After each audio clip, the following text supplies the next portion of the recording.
It's what Jesus would do. Checkmate.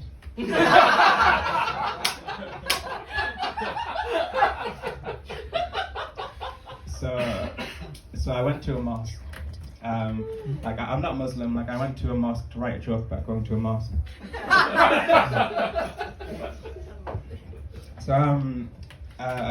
Generally as a comedian, I'm encouraged to make fun of religion, but I don't really want to do that because I think religion can be a great unifier. It can connect people from all kind of differences with a shared idea that there's something larger than ourselves. And then there's Scientology. That went down so much better at the mosque. I recently found Jesus. Woo! Yeah. Thank you. He's an Australian guy that I met at the hostel.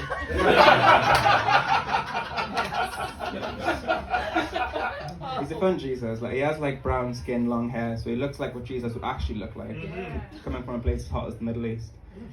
Plus he gives poignant speeches and has 12 people that follow him around. So one of my favourite times with Jesus is when we went to the Museum of Jesus in South Kensington, because he's a narcissist. So we smoked a joint outside. We went in. He got stopped at random by security. He was pretty stoned. And they patted him down. They made him stand like this. And they found a bag of weed, and they were like, "What is this?" And he replied, "Blessed be are the merciful, for they shall receive mercy." Come on, guys. What would Jesus do? He's now banned from the museum. Yeah, it's when I told my parents that I found Jesus in the hostel, they were so happy. They were like, "Oh my God, amazing, a positive influence." And he is a positive influence. To do more LSD. I used to think that the high performing stand-up comedy was the biggest high that you could get, a bigger high than any drug. Then I did acid. Not true. But yeah, I think acid is it's a different category to most drugs. So it's kind of like a value-changing drug. So it can kind of change how you see yourself, how you see others, how you see nature, and it can kind of break down the story you tell yourself about who you are, and probably is the quickest path to a spiritual revolution for us all to connect on a deep level. But if there's any police here, then I did acid before 1960 when it was legal. And it was blessed by Jesus.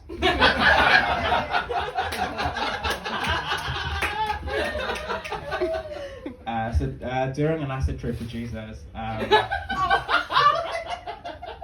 I realized that pretty much everyone regularly struggles with insecurities. So everyone either has parts of themselves or their life that they don't like. And you can't ever get rid of that. But it's a choice to focus on it. So if you choose to focus on the things you don't like about yourself and your life, you'll feel insecure. If you choose to focus on the things you do like about yourself or your life, you'll feel pride and happiness. Now this concept applies to most things. If you choose to focus on the things you like about other people, you'll react positively. If you choose to focus on what you don't like about them, you'll react negatively. Where focus goes, energy flows. Whatever you focus on regularly and repeatedly becomes your reality. And we can all choose to change what we focus on to something more inclusive, something a little bit more compassionate towards other people. And if enough people do that collectively, then the social fabric of society kind of changes. I guess what... Right. Where's the comedy show? Okay,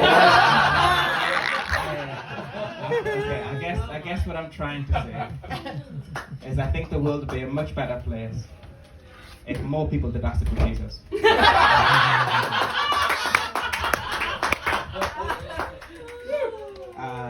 So I live in Leith. Anyone here from Leith? Yes. Nice. Whereabouts? Pilgrim Park.